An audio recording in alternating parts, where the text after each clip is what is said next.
La rumeur dit que t'as tué un élève de ton ancienne école et que tes parents ont fait jouer leur relation. Non, c'était 2 élèves, mais c'est un détail. Moi, je suis It Girl. Et lui, c'est Big Daddy.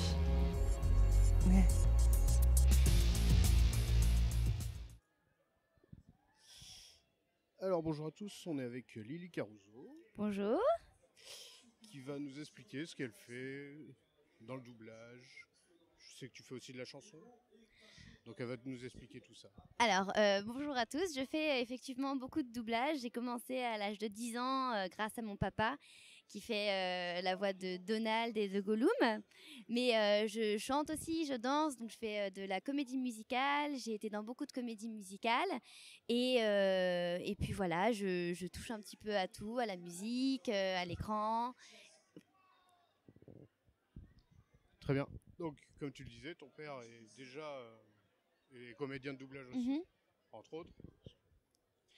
Donc j'ai eu la chance de l'interviewer. Et le fait d'avoir baigné dedans étant petite, du coup, ça t'a donné envie de faire ce métier, quoi. Ça m'a donné envie de faire ce métier. En fait, mon papa, du coup, comme il fait beaucoup de doublage, il m'emmenait avec lui et je voyais un peu comment ça se passait. Je voyais, j'ai quelques souvenirs en fait où il rentrait en salle de studio, enfin dans le studio, pardon. Et puis je voyais en fait ce qui se passait sur l'écran et puis la magie de faire vivre en fait le dessin animé en français. Et puis j'ai eu l'occasion de faire mon premier doublage à l'âge de 10 ans. C'était une directrice artistique en fait qui était un peu embêtée parce qu'elle avait besoin d'enfants pour la semaine qui suivait et mon père a dit bah si tu veux voilà moi je te propose ma fille qui pourra emmener 2-3 copains à elle et donc du coup il m'en a parlé le soir et je lui ai dit bah ouais carrément moi j'étais trop contente et donc du coup après ça donc on est venu et puis on a fait donc tout ce qui est les ambiances, c'est tout ce qui est derrière en fond dans les films ou les séries, enfin ce qu'on entend en fond. Et donc du coup, elle m'a proposé de faire une ligne. Et donc du coup, j'ai fait une ligne d'une petite fille qui passait au loin.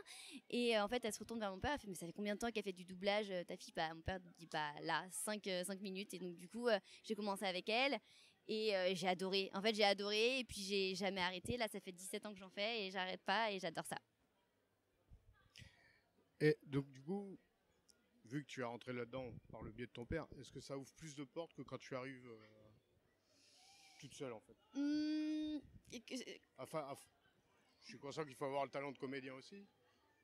Mais est-ce que le fait que ton père soit déjà dans le milieu, ça aide? Ça m'a aidé effectivement qu'il soit dans le milieu parce que sinon sans lui j'en aurais jamais peut-être fait, je pense. Après voilà, depuis que je suis toute petite, il m'a dit voilà, toi t'as la fibre artistique, il faut que tu fasses ça et j'ai eu la chance en fait d'avoir des parents qui m'ont vachement encouragée. Donc du coup, c'est vrai que c'était plus simple. Après il faut être avant tout comédien pour pouvoir faire du doublage parce que j'ai beaucoup de gens qui viennent me voir en me disant oh, j'ai une voix originale, on me dit que j'ai une voix pour faire du doublage. Certes, peut-être, mais en fait, s'il n'y a pas s'il n'y a pas la comédie qui suit derrière, s'il n'y a pas justement, en fait, il faut être comédien pour pouvoir faire du doublage, sinon ça va donner quelque chose de plat et peut-être qu'au niveau de la voix, ce sera rigolo, mais sans plus, quoi.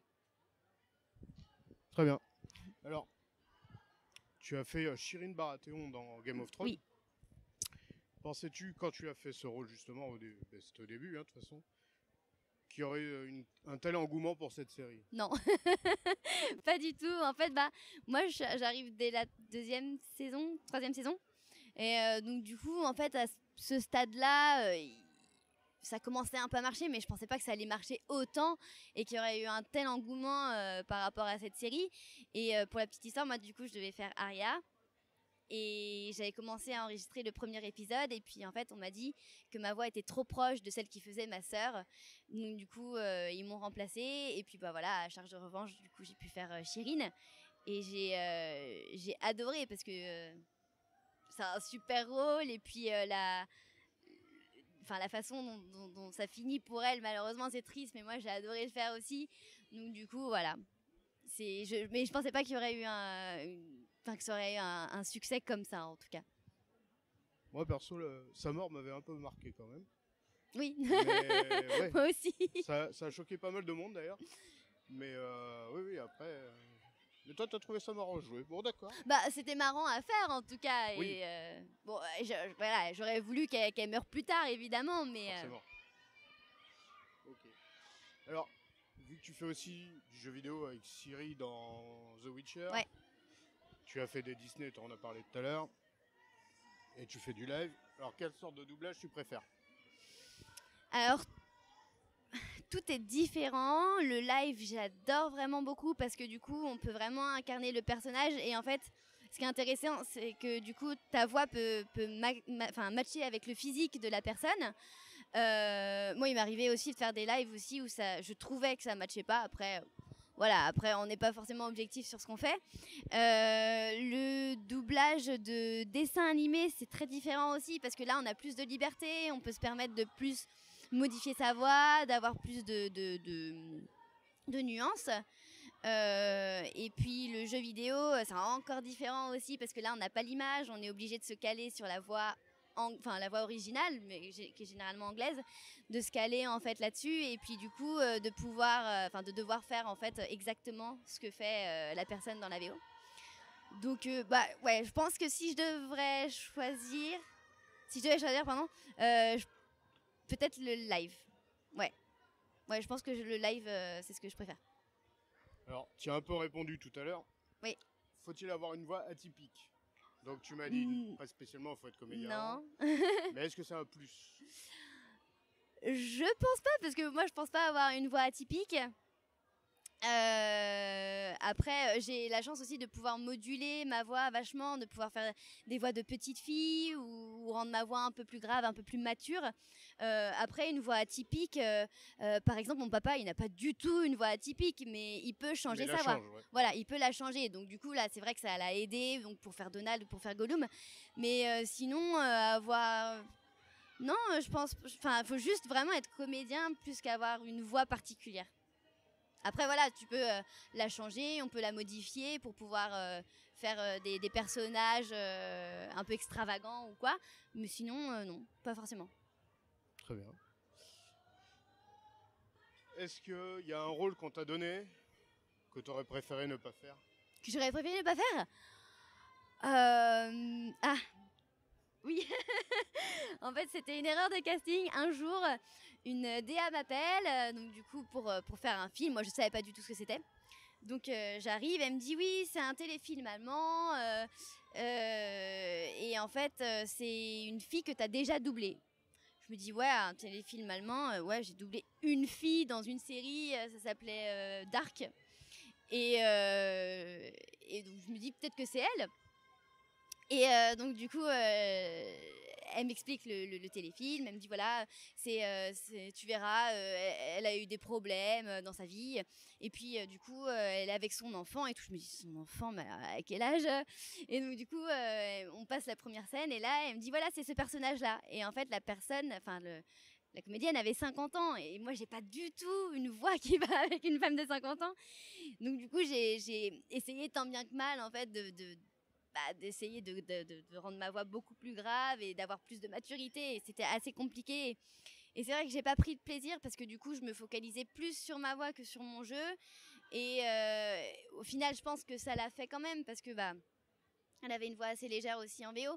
Mais moi, je me sentais pas du tout légitime de le faire. Et puis, j'avais pas la maturité pour le faire non plus. Donc du coup, elle s'est excusée à la fin en disant qu'elle s'était effectivement trompée. C'est pas grave, ça arrive, mais du coup, c'est vrai que là, pour le coup, j'étais pas hyper contente de le faire, quoi. La plupart des comédiens de doublage me disent que c'est plus facile de doubler un bon acteur qu'un mauvais, en fait. C'est vrai. C'est plus facile parce qu'en fait, comme on doit se calquer sur la VO, c'est plus simple. Moi, j'avais fait une série en fait où ça jouait très très très mal. Je ne citerai pas le nom de la série, mais ça jouait pas très bien du tout. Et donc du coup, comme on doit se caler sur leur jeu à eux et qu'on écoute forcément une première fois en VO et qu'après nous, il faut qu'on et qu'après, pardon. Et qu'après du coup il faut que nous on soit à peu près pareil qu'en VO. C'est hyper compliqué de faire d'être bon en fait sur quelque chose qui est mauvais. Donc on essaie de rendre on essaie tant bien que mal en fait de rendre la chose un peu mieux, mais après bon bah, voilà, c'est à nous aussi de faire le taf pour que ce soit mieux. Donc ouais, les bons comédiens sont plus faciles à doubler, je trouve. Et après, ce qui est aussi compliqué de ce sens-là, c'est que en fait nous, faut qu'on soit niveau, aussi bien quoi. C'est ça. C'est sûr. J'ai vu que tu avais fait une voix dans le dernier Tarantino. Oui, oui, oui. Il était une fois à Hollywood. Voilà. Qu'est-ce que ça fait de... Enfin, pas pour... Voilà, t'as pas tourné dans un Tarantino, mais Non, t'as une bah voix... alors, voilà. c'est rigolo parce que du coup, j'arrive. Je sais pas. En fait, généralement, quand on arrive, on sait pas du tout ce qu'on va faire. On nous appelle, faut savoir si on est libre ou pas. Du coup, j'arrive et c'est le DA qui me dit voilà, c'est une comédienne que tu as déjà doublée. Moi, j'étais super contente. Je la vois à l'écran, effectivement, je la reconnais, donc c'est bon, j'avais bien doublé. Et du coup, bah voilà, je fais une scène, enfin une boucle, ce qu'on appelle une boucle. Je fais une boucle de boucle et en fait, j'étais avec une copine et elle me dit mais c'est Tarantino ça Ah bon? Et je savais pas du tout, en fait, on savait pas en fait ce qu'on doublait.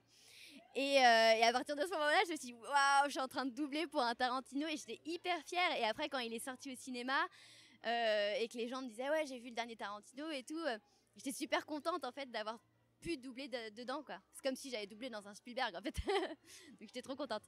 Oh bah tu m'étonnes. Bah ouais. Pour finir, tu peux faire une petite voix, je sais pas, Chérie par exemple. Chirine, elle parle un petit peu comme ça, mais en fait, c'est un peu plus doux. Je peux faire dans La Patte Patrouille, si tu veux. La Patte Patrouille, c'est un dessin animé pour enfants qui cartonne, où je fais Stella et Stella au rapport, prête pour un petit tour dans les airs. C'est plus quelque chose comme ça, voilà. Quelque chose de très enfantin. Ah, t'étais dans Kick-Ass aussi. Dans Kick-Ass, ouais, Kick-Ass, ça fait 10 ans. Il est oui, sorti oui. il y a 10 ans. Et bon, je peux dire une petite réplique.